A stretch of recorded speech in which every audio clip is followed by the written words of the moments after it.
Bueno, espero que hayan tenido una feliz fiesta de Pentecostés.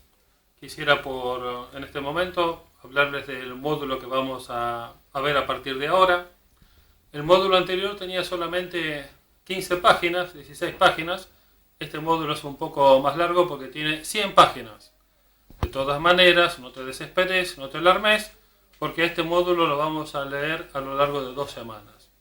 Lo que nos corresponde ver en esta semana son las 30 primeras páginas, es decir, aquello que se refiere a la existencia de la inspiración y el punto siguiente, que es la demostración del hecho de la inspiración.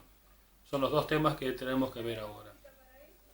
En la página 4 me interesa donde dice Tanakh, simplemente que sepas qué significan esa palabra compuesta, que hace referencia al Pentateuco, la Torá, que hace referencia a los profetas, que son los Nevi'im, y después los Ketuvim, que son el resto de los escritos.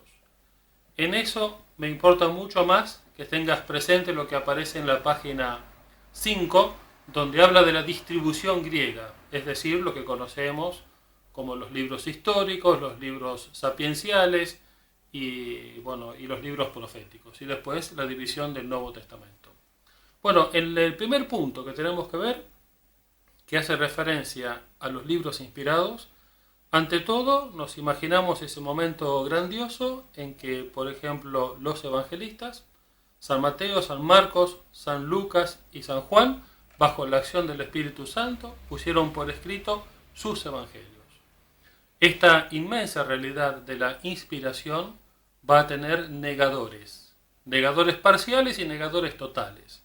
Los negadores parciales son, por ejemplo, Marción, que negaba el Antiguo Testamento, los maniqueos, que se van a manifestar en los albigenses, que negaban el Antiguo Testamento y hacían un uso selectivo del Nuevo Testamento. En ese caso son negadores parciales, y también todo lo que hace y tiene referencia con la herejía protestante y luterana, también van a negar algunos libros de la Sagrada Escritura. Parcialmente niegan la inspiración. Pero también están los negadores totales. Eso ocurre sobre todo a partir del siglo XVIII, en donde en el ambiente de la Ilustración y siguiendo el surco que había dejado abierto el libre examen de Martín Lutero, van a terminar negando toda inspiración en la Sagrada Escritura.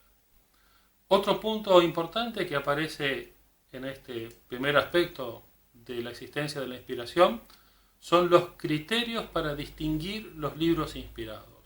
Básicamente son dos. Son criterios que están tomados de la tradición y tomados del magisterio. Y allí hay una frase de San Agustín que es fundamental, por la cual nosotros llegamos a decir y afirmar y creer que estos libros están inspirados, y es cuando San Agustín dice: no creería en los santos evangelios si no me moviera a ello la autoridad de la Iglesia Católica. Es decir, que nosotros creemos en los libros inspirados porque a eso nos lleva y nos lo indica así la Iglesia Católica. Bueno, eso en cuanto al primer punto, que tiene que ver con el hecho de la inspiración. Y el segundo punto, que también requiere un poco de paciencia su lectura, porque ya avanzando un poco en estos estudios nos encontramos con mayor cantidad de nombres y mayor cantidad de distinciones, tiene que ver con la demostración del hecho de la inspiración. Obviamente, para decir que la Biblia está inspirada, ya está, me lo dice la Iglesia, y el Antiguo Testamento y el Nuevo Testamento, toda la Biblia está inspirada y se acabó la historia. Podríamos citar también al mismo apóstol San Pedro cuando dice: toda la Escritura está inspirada por Dios, y allí no nos queda a nosotros ninguna duda al respecto. Pero cuando hablamos de esta demostración se hace referencia a algo que tiene que ver con los estudios, a un elemento racional dentro de los estudios, y otra vez, para llegar a la demostración del hecho de la inspiración, vamos a tener que recurrir a la tradición y al magisterio de la Iglesia.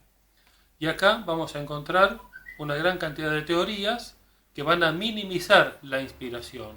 Algunos porque minimizan al autor humano y otros porque minimizan al Espíritu Santo.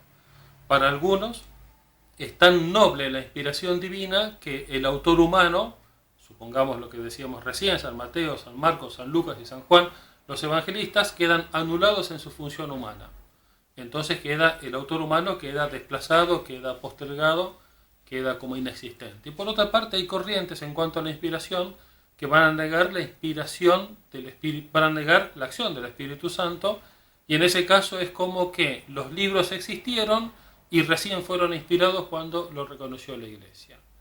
Y en realidad allí ya estamos dando un pie para un tema que corresponde a la semana que viene, y es el de la instrumentalidad, que es un tema clave en esto. El autor principal de la inspiración es el mismísimo Dios, mientras que el hombre es un autor instrumental de Dios, que es en realidad el que inspira las Sagradas Escrituras.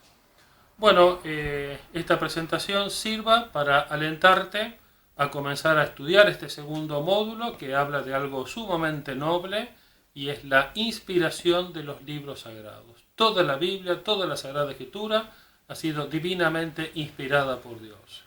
Y bueno, que el Espíritu Santo, a quien hemos celebrado recientemente en Pentecostés, te siga iluminando y guiando en estos estudios que intentamos hacer.